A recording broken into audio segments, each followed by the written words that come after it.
വയനാടിനെ നിലനിർത്തുമെന്നും നിങ്ങൾക്ക് തുറന്ന ജനങ്ങളോട് പറയാൻ കഴിയുമോ എന്ന് ചോദിച്ചപ്പോഴാണ് അടുത്ത ദിവസം പ്രസ്താവന വന്നത്. വയനാടിന്റെ വീടാണ്, എന്റെ നാടാണ്, വയനാടിനോടൊപ്പം ഞാൻ എന്നും ഉണ്ടാകുന്നത്.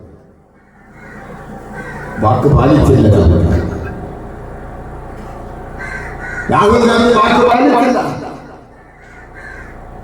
വീണ്ടും ഒരു തെരഞ്ഞെടുപ്പ്. ഞാനിവിടെ നിൽക്കുമ്പോ ഇതുവഴി ഇങ്ങനെ ഒരു വലിയ ആട്ടിൻ പറ്റ ഇങ്ങനെ പോയി പുറയിൽ ഒരാളെ അനുസരിച്ച് കുത്തി.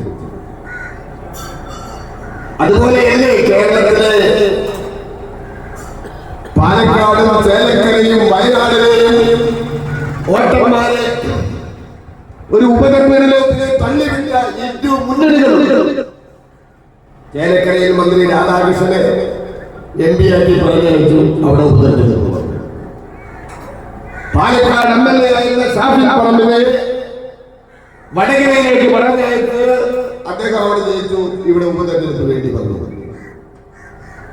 ഇവിടെ ജയിച്ച രാഹുൽ ഗാന്ധി റായ്ബറയിൽ ജയിച്ചപ്പോൾ റായ്ബറയിൽ കോൺഗ്രസിന്റെ കുത്തക സീറ്റായ റായ്ബറയിൽ അനേകി കൈപ്പറ്റി ഉണ്ടായാൽ മതി, നെഹ്റു കുടുംബമെന്ന് പറഞ്ഞാൽ മതി, ചോദ്യം ചെയ്യാൻ എതിർക്കാൻ ആളില്ലാതെ തെരഞ്ഞെടുപ്പിൽ വിജയിക്കുന്ന റായ്ബറയെ നിലനിർത്തിക്കൊണ്ട് വയനാടിനെ ഉപേക്ഷിച്ചു.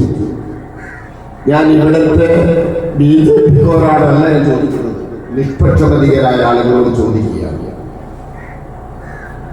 നമ്മളൊരു പൊതുപ്രവർത്തകൻ, ജനസേവകൻ, രാഷ്ട്രീയക്കാരൻ, സാമൂഹ്യ പ്രവർത്തകൻ, മറ്റുള്ളവരെ, ദുർബലരെ, പാവപ്പെട്ടവരെ സഹായിക്കണമെന്നുള്ള മനോഭാവമുള്ളവർ ആരോടൊപ്പം നിൽക്കുക? ഒരേ ദിവസം ഒരു സമ്പന്നൻ നമ്മളോട് കല്യാണം പറഞ്ഞു, അന്ന് പാവപ്പെട്ട ഒരുത്തരും കല്യാണം പറഞ്ഞു. പൊതുപ്രവർത്തകരായ നമ്മൾ ആരെ കല്യാണത്തിന് ആദ്യം പോവുക? ഞാനൊക്കെ പഠിച്ചിട്ടുള്ളത് നിർധനരായ പാവപ്പെട്ട ആരെങ്കിലും ക്ഷണിച്ചവരുടെ കല്യാണത്തിന് ആദ്യം പോയതിനു ശേഷമാണ് സമ്പന്നന്റെ കല്യാണത്തിന് പോവുക. സമ്പന്നന് പോകാൻ പല ആളുകളുണ്ടാവും, പക്ഷെ പാവപ്പെട്ടവന്റെ വീട്ടിൽ പോകാൻ നമ്മളെ പോലെയുള്ള സാധാരണക്കാര്, പൊതുപ്രവർത്തകര്, പ്രതിബദ്ധതയുള്ളവരോട്, അവരോട് കടപ്പാടുള്ളവരോട്, അവരെ കാര്യങ്ങൾ ഭംഗിയാക്കണമെന്ന് ആഗ്രഹിക്കുന്ന കല്യാണത്തിനാണ് നമ്മൾ പോവുക. എന്നാൽ രാഹുൽ ഗാന്ധി ഒരു പൊതുപ്രവർത്തകനാണെങ്കിൽ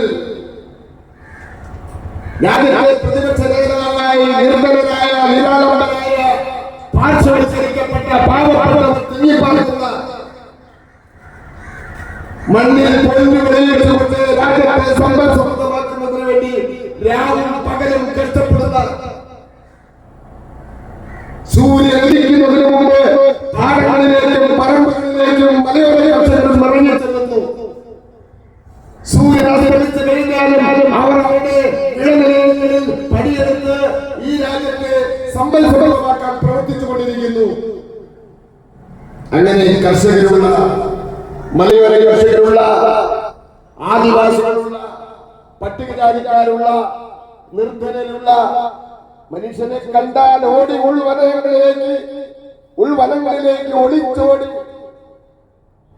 മരങ്ങളിൽ ഓടിക്കയറുന്ന മനുഷ്യരുള്ള, ഉൾവനങ്ങളുള്ള, വഴികളില്ലാത്ത, റോഡുകളില്ലാത്ത, ആശുപത്രികളില്ലാത്ത, വിദ്യാഭ്യാസ സ്ഥാപനങ്ങളില്ലാത്ത, വാസയോഗ്യമായ വീടില്ലാത്ത, ശൗചാലയങ്ങളില്ലാത്ത, വൈദ്യുതിയില്ലാത്ത, കണക്ടിവിറ്റി ഇല്ലാത്ത, പാലങ്ങളില്ലാത്ത, റോഡുകളില്ലാത്ത, എന്തിനു പറയണം, മനുഷ്യവാസമായ സ്ഥലത്ത് ദുരിതം അനുഭവിക്കുന്നത് എന്തെല്ലാമാണോ ആ ദുരിതങ്ങളെല്ലാം പേറുന്ന വയനാടിനെ അല്ലേ രാഹുൽ ഗാന്ധി നിലനിർത്തേണ്ടത്? പ്രിയപ്പെട്ടവരെ, എന്റെ ചോദ്യമാണ്, BJP-യുടെ ചോദ്യമാണ്, NDAയുടെ ചോദ്യമാണ്. ആരെയാണ് സേവിക്കേണ്ടത്? ഒന്നുമില്ലാത്തവരെയല്ലേ, പാവപ്പെട്ടവരെയല്ലേ, നിർധനരല്ലേ? പ്രിയപ്പെട്ടവരെ, വഞ്ചനയുടെ ചരിത്രം ഞാൻ പറഞ്ഞ നെഹ്റു മുതൽ ഇങ്ങോട്ടുള്ള കാര്യങ്ങൾ പറയേണ്ടി ഞാൻ പറയുന്നില്ല. രാഹുൽ ഗാന്ധിയും UDF-ഉം മുസ്ലിം ലീഗും കോൺഗ്രസുകാരും നമ്മുടെ വീടുകളിൽ വോട്ട് ചോദിച്ചു വരുമ്പോൾ നിങ്ങൾക്ക് ചോദ്യം ചോദിക്കാനുള്ള, സ്നേഹപൂർവ്വം ചോദിക്കാനുള്ള ധൈര്യം ഉണ്ടാകണമെന്നാണ് വിനീതമായി എനിക്ക് പറയാനുള്ളത്.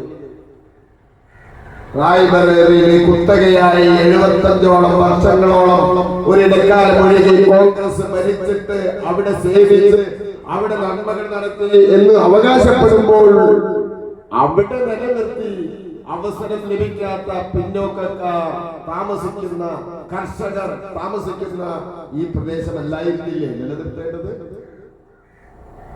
രാഹുൽ ഗാന്ധി നിലനിർത്തിയില്ല. ഇത് ചോദിച്ചാൽ ജനാധിപത്യത്തിന്റെ ശക്തിയായ ആയുധമാണ് ചോദ്യം ചെയ്യൽ. നട്ടല് നിവർത്തി സൗമ്യമായി യുക്തിപൂർവം ജനാധിപത്യത്തെ ഹംസിക്കുന്ന, വഞ്ചിക്കുന്ന, നിഷേധിക്കുന്ന അവസരങ്ങൾ തകർക്കുന്ന നടപടികൾക്കെതിരെ ചോദ്യം ചെയ്യാനുള്ള കരുത്താണ് ജനാധിപത്യത്തിന്റെ കരുക്കൽ ശക്തി. അതുകൊണ്ട് പ്രിയപ്പെട്ട എന്റെ നാട്ടുകാരോട് എനിക്ക് പറയാനുള്ളത്, നിങ്ങളുടെ മുമ്പിൽ വോട്ട് വേണമെന്ന് പറഞ്ഞു വരുമ്പോൾ ഞങ്ങളെ എന്തിനിങ്ങനെ ദുരിതക്കയത്തിലേക്ക് എത്തിച്ചു എന്ന് ചോദിക്കാനുള്ള ധാർമ്മികമായ ഉൾബലം, കരുത്ത്, ശക്തി നിങ്ങൾക്കുണ്ടാകണം.